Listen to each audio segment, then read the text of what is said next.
April is nationally recognized as Child Abuse Prevention Month.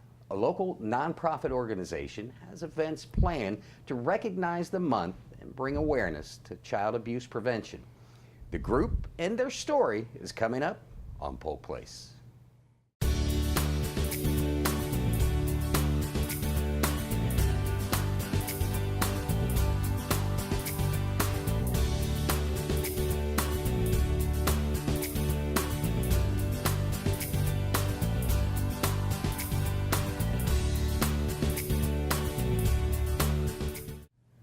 Welcome to Polk Place. I'm your host, Brian Lacey. Joining us in studio is Andrea Hagan. She's a prevention specialist for Heartland for Children. Welcome to the show. Thank you for having us. And a veteran of the show is Chase Weber. Chase is also a prevention specialist for Heartland for Children. Welcome to the show. As always, good to be here. All right. For those that might not be all that up to speed on Heartland for Children, what exactly is Heartland for Children, and what's the mission? Heartland for Children is the local nonprofit agency that has provided for the redesign of the local foster care system. Our goal is to oversee the foster care, adoption, prevention, and independent living services for Polk County, Polk, Highlands, and Hardee, actually the Tri-County area. And our mission is really simple. It's to reduce child abuse and neglect in our circuit. Now, when we talk about Polk, Hardee, and Highlands County, roughly numbers, what kind of numbers are we dealing with? Currently, we're serving slightly over 2,100 children in our local circuit. And when you say foster care, how does a child get put in foster care? And then what are the steps that have to be taken to get this child out of foster care? Where's the end result? Sure. Well, the Department of Children and Families is responsible for overseeing the Child Protective Services. So if a call comes into the command center and there's an allegation of abuse or neglect, they go out and investigate that. And then once they've determined that that child is unsafe and that there are allegations that are confirmed of abuse or neglect, that child's removed from the home. And then they're placed with either relatives, non-relatives, or into a licensed foster care home. And so that's where Heartland for Children comes involved in the situation with the placement of child into the appropriate foster home. And say a child gets into a foster care home, I know there isn't really a theory of how much time, but roughly time-wise, and how do they get back to their family? Sure. The goal is that every parent is given a case plan to work on. And the goal is that every parent will be able to complete that plan in 12 months or less. And because the primary goal of foster care is always, when safe, to reunite the child with their parents and or to place them with a relative or non-relative that's connected to the family that could care for them.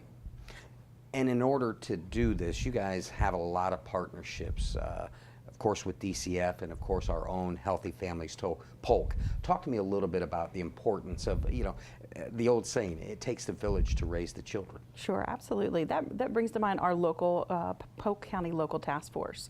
And that brings together members of the community from our local school board, our Polk County School Board, Healthy Families, Healthy Start, the Department of Juvenile Justice, local community members, the United Way, all coming together to work together to reduce child maltreatment so that we have less children coming into care and that we have those prevention services available to all families in our county. Now, we know that April is a big month for you guys, and it's Child Abuse Prevention Month. Let's talk a little bit about some of the things that you guys have planned, and of course, my favorite display here, it's the flowers that don't need water.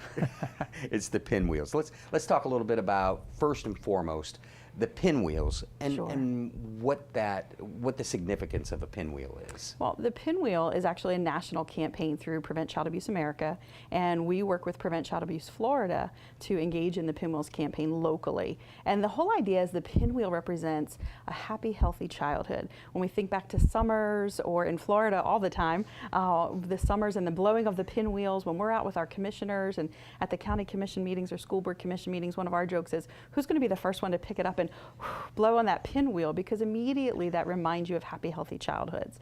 And the idea of the pinwheels in the community is to partner with our local businesses, our local schools and organizations to display those pinwheels throughout the month of April, just as an awareness to everyone that all children deserve to grow up in safe, healthy, happy childhoods homes.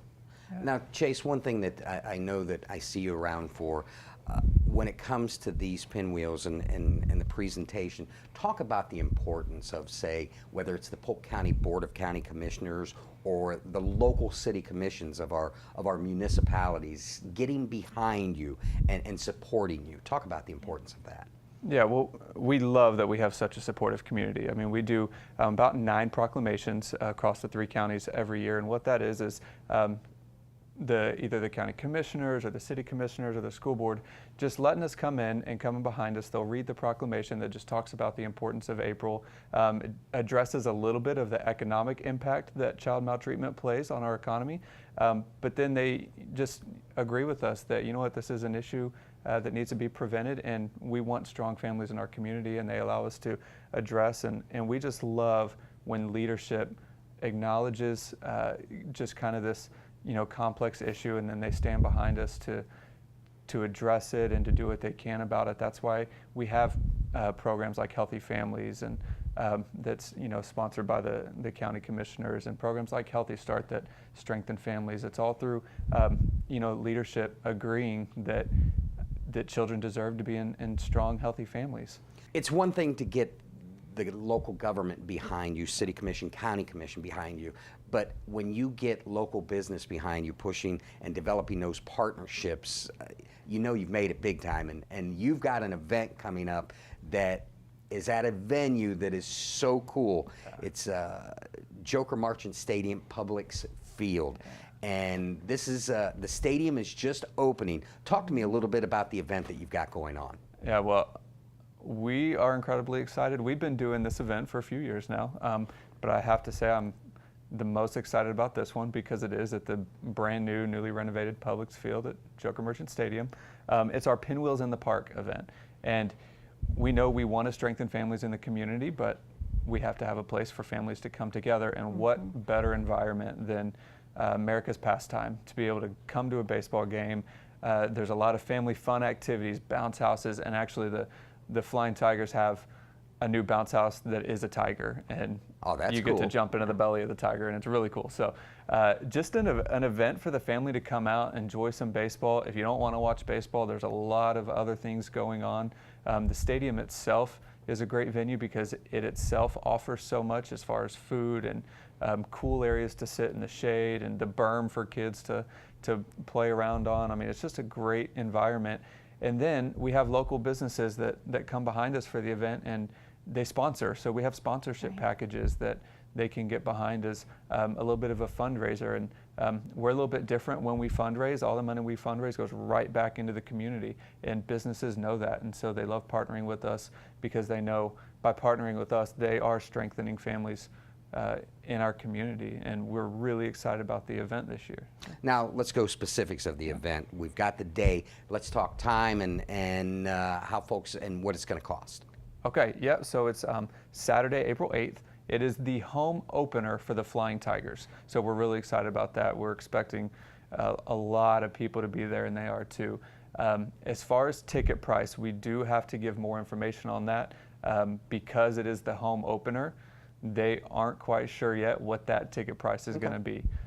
It's going to be very reasonable for families, though, to attend. I mean, that's what we love about the event, is it's not a very expensive place to take your family. So it will be reasonable, like always. They do always give us kind of a really good deal. So they can visit our website or the Flying Tigers website, and should be in the very short weeks to come, because we know the event's coming up. So in the very short weeks to come to find out that ticket price information. You know, you were mentioning some of the amenities of the new field and the renovations, and you know some people and I know some people. What do you think the chances are we could play some baseball on that new scoreboard? I don't know. I think that would be fun. That would be a lot of fun. They and that's what our partnership with the Flying Tigers is great.